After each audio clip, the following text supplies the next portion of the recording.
তো কোয়েশ্চেনগুলো ডিসকাস করার আগে তোমাদের বলে রাখি, এই যে পিডিএফটা রয়েছে এখানে টোটাল 60টা কোয়েশ্চেন রয়েছে। তো এই পিডিএফটা তোমরা যারা আমার চ্যানেলের মেম্বারশিপ জয়েন করেছো, আমি টেলিগ্রাম গ্রুপে হচ্ছে এই পিডিএফটা সেন্ড করে দেব। তোমরা যারা মেম্বারশিপ জয়েন করতে চাইছো তাড়াতাড়ির মধ্যে মেম্বারশিপ নিয়ে নাও এবং এই যে পিডিএফগুলো এগুলো তোমরা কিন্তু পেয়ে যাবে।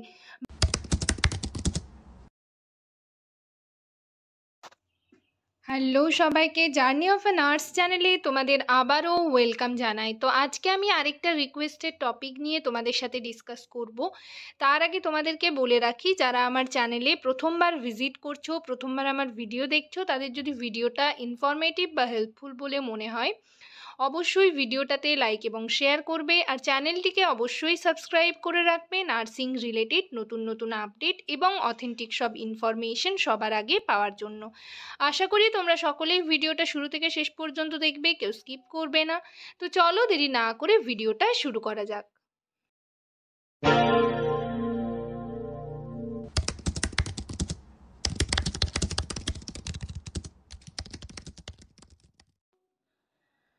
তো তোমাদের আমি আগের ভিডিওতে একটা আইডিয়া দিয়েছিলাম যে ইন্টারভিউতে কতজন থাকেন, ডিউরেশন কীরকম হয়ে থাকে, ইন্টারভিউয়ার কতজন থাকেন, ঠিক আছে, কীরকম টাইপের কোয়েশ্চেন করা হয়, এই রিলেটেড নানান ইনফরমেশন আগের ভিডিওতে রয়েছে। তোমরা যারা দেখোনি, স্কিপ করে গেছো, অবশ্যই দেখে নেবে। এই ভিডিওটার নিচে আমি ডেসক্রিপশন বক্সে লিংক দিয়ে দেবো, সেখানে ক্লিক করে দেখে নিতে পারবে। তো সেখানে আমি তোমাদের বলেছিলাম কমেন্ট করে জানাতে তোমরা কোন ওয়ার্ডে ডিউটি করছো, এবং আমি সেই ওয়ার্ড রিলেটেড কোয়েশ্চেন আনসার তোমাদের সাথে ডিসকাস করব। তো আজকের ভিডিওতে আমি ICU ward related question answer নিয়ে ডিসকাস করব। তোমরা যারা আইসিইউ বা এইচডিইউতে ডিউটি করছো তাদের জন্য খুবই হেল্পফুল হবে। তো চলো দেখা যাক আজকের সেশনের ফার্স্ট কোয়েশ্চেন কী রয়েছে। তো কোয়েশ্চেনগুলো ডিসকাস করার আগে তোমাদের বলে রাখি, এই যে পিডিএফটা রয়েছে এখানে টোটাল 60টা কোয়েশ্চেন রয়েছে। তো এই পিডিএফটা তোমরা যারা আমার চ্যানেলের মেম্বারশিপ জয়েন করেছো, আমি টেলিগ্রাম গ্রুপে হচ্ছে এই পিডিএফটা সেন্ড করে দেব। তোমরা যারা মেম্বারশিপ জয়েন করতে চাইছো তাড়াতাড়ির মধ্যে মেম্বারশিপ নিয়ে নাও এবং এই যে পিডিএফগুলো এগুলো তোমরা কিন্তু পেয়ে যাবে। বাকি যারা মেম্বারশিপ জয়েন করোনি তারা হচ্ছে এখান থেকে স্ক্রিনশট নিয়ে নিতে পারো বা হচ্ছে শুনে শুনে খাতায় নোট করে নিতে পারো, ঠিক আছে, কোনো অসুবিধা নেই। তো দেখো আজকের সেশনের ফার্স্ট কোয়েশ্চেন কি রয়েছে, যে আইসিইউর ফুল ফর্ম কি। তোমাকে ইন্টারভিউয়াররা ধরো প্রথমে বললে তুমি যে প্রথমে ওনারা বললেন যে তুমি কোন ওয়ার্ডে ডিউটি করছো, তো তখন তুমি ধরো আইসিইউ ওয়ার্ডে বললে, এরপর তোমাকে জিজ্ঞেস করবেন প্রথমেই ওনারা যে আইসিইউর ফুল ফর্ম কি। তখন এটা তোমরা কি বলবে সকলেই তোমরা জানো, এটা আমি আগেও তোমাদের সাথে ডিসকাস করেছি এবং মেইনলি তোমরা যারা আইসিইউতে ডিউটি করো সকলেই জানবে। তো আইসিইউর ফুল ফর্ম হচ্ছে ইন্টেন্সিভ কেয়ার ইউনিট। ক্রিটিক্যালি ইল পেশেন্টকে ক্লোজ মনিটরিং অ্যান্ড সাপোর্ট দেওয়ার জন্য রাখা হয় আইসিইউতে, এটা তোমরা বলতে পারো, ঠিক আছে। আমি তোমাদের বলেছি বাংলাতে গুছিয়ে ভালো করে অ্যান্সার দেওয়ার চেষ্টা করবে, তাহলে কি বলবে, ক্রিটিক্যালি ইল পেশেন্টদেরকে ক্লোজ মনিটরিং এবং সাপোর্ট দেওয়ার জন্য হচ্ছে আইসিইউতে রাখা হয়ে থাকে। তারপর 2 নম্বরে দেখো কি কোয়েশ্চেন রয়েছে, আইসিইউতে কোন পেশেন্ট অ্যাডমিট হয়, কোন পেশেন্ট অ্যাডমিট হয়, তখন কিন্তু তোমরা অ্যান্সারে কি বলবে, যাদের life threatening illness or post operative critical condition আছে, যাদের কনস্ট্যান্ট মনিটরিং দরকার, সেই সমস্ত পেশেন্টরাই কিন্তু আইসিইউতে অ্যাডমিট হয়। এরপর ধরো তোমাকে ওনারা জিজ্ঞেস করতে পারেন যে তাদের ডায়াগনোসিসগুলো বলো, কোন কোন পেশেন্ট তোমরা দেখেছো, তো সেইগুলো একটু দেখে রাখবে, ঠিক আছে। নেক্সট দেখো 3 নম্বরে কি রয়েছে, ক্রিটিক্যাল কেয়ার নার্সের রোল কি, ঠিক আছে, তোমরা যারা সিসিইউতে ডিউটি করছো তাদের জন্য ভিডিওটা হেল্পফুল হবে।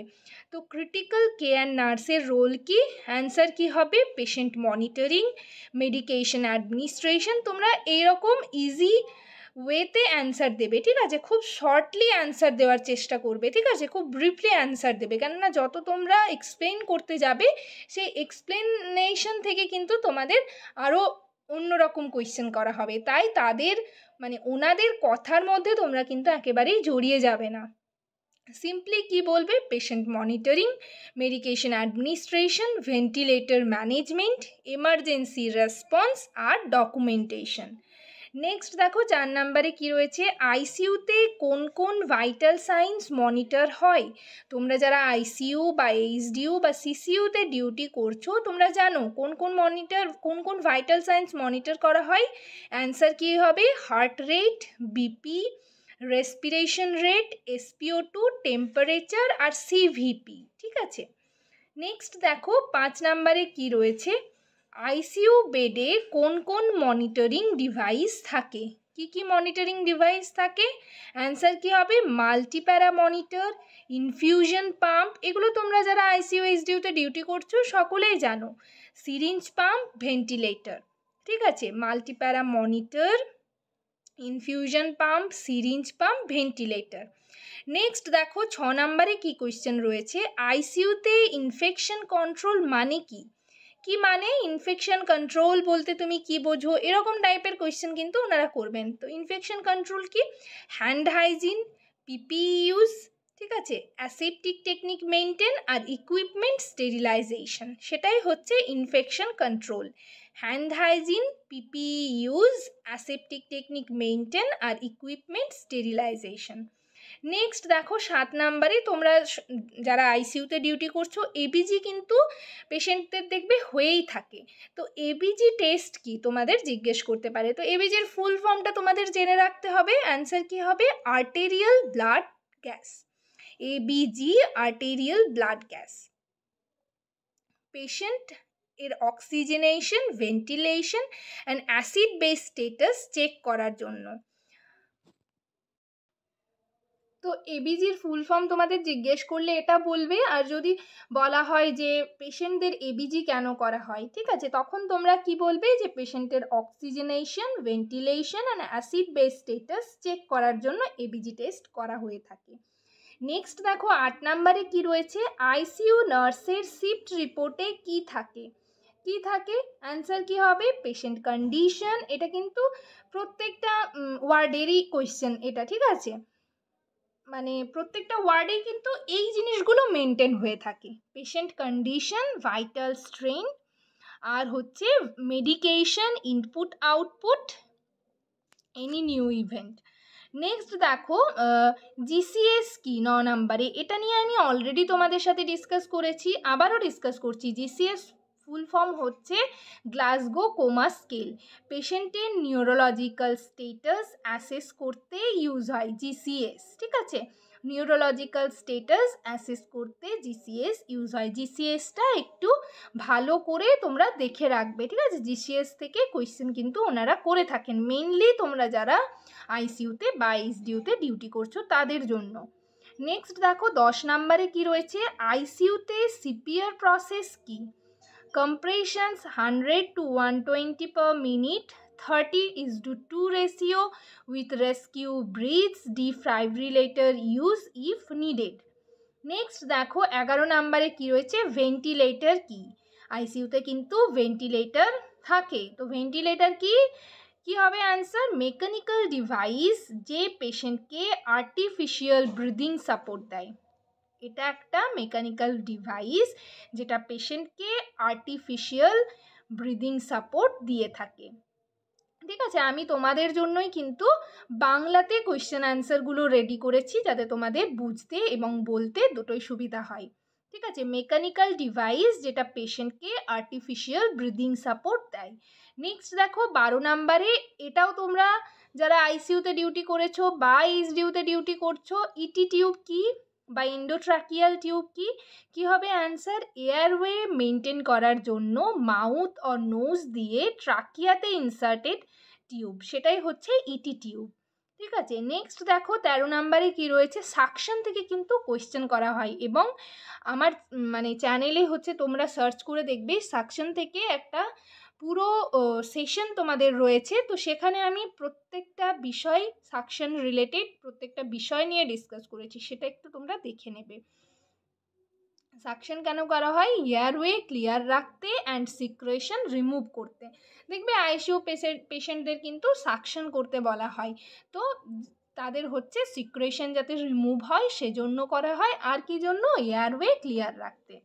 নেক্সট দেখো 14 নাম্বারে সাকশন থেকে আরও কোয়েশ্চেন হতে পারে যে সাকশন কতক্ষণ একটা পেশেন্টের কতক্ষণ ধরে করবে, ঠিক আছে, এইরকম একটা সাকশন রিলেটেড সেশন রয়েছে, সেটা তোমরা একটু সার্চ করে দেখে নেবে, বা আমি এই ভিডিওটার নিচে ডেসক্রিপশন বক্সে লিঙ্ক দেওয়ার চেষ্টা করব।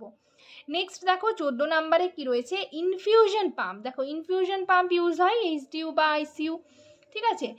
তো ইনফিউশনের পাম্পের ইউজ কি হবে answer, accurate and controlled medication or fluid delivery, ঠিক আছে। ইনফিউশন পাম্পের ইউজ হচ্ছে যাতে যে ফ্লুইডটা আমরা দেব বা হচ্ছে যে ইনজেকশনটা আমরা পুশ করব সেটা কিন্তু অ্যাকিউরেট অ্যান্ড কন্ট্রোলড যাতে থাকে, সেই জন্য কিন্তু ইনফিউশন পাম্পের ইউজ হয়। তোমাদের এটা জিজ্ঞেস করতে পারেন যে তোমরা ইনফিউশন পাম্প চালিয়েছো, কোন মেডিকেশনের জন্য চালিয়েছো, এইরকম টাইপের কোয়েশ্চেন ওনারা কিন্তু গল্পের ছলে তোমাদের সাথে মানে কোয়েশ্চেন করবেন। তো তোমরাও কিন্তু সেরকমভাবেই অ্যান্সার দেওয়ার চেষ্টা করবে, ঠিক আছে, কোনো রকম টেনশন ফ্রি হয়ে অ্যান্সার দেবে, তাহলে কিন্তু আর টেনশন করলে ওনারাও সেটা বুঝতে পারবেন, তখন কিন্তু আরও ঘুরিয়ে ঘুরিয়ে কোয়েশ্চেন করবেন ওনারা। সো তোমাদের বলবো সকলেই তোমরা একটু কনফিডেন্সের সাথে অ্যান্সার দেওয়ার চেষ্টা করবে। নেক্সট দেখো আজকের সেশনের লাস্ট কোয়েশ্চেন কি রয়েছে, সেন্ট্রাল লাইন কি, অ্যান্সার কি হবে, ভেনে ডাইরেক্টলি ক্যাথেটার প্লেস করে long term medication or fluid মনিটরিংয়ের জন্য সেন্ট্রাল লাইন করা হয়ে থাকে, ঠিক আছে। তো আজকের সেশন তোমাদের সাথে 15টা কোয়েশ্চেন নিয়ে তোমাদের সাথে ডিসকাস করলাম।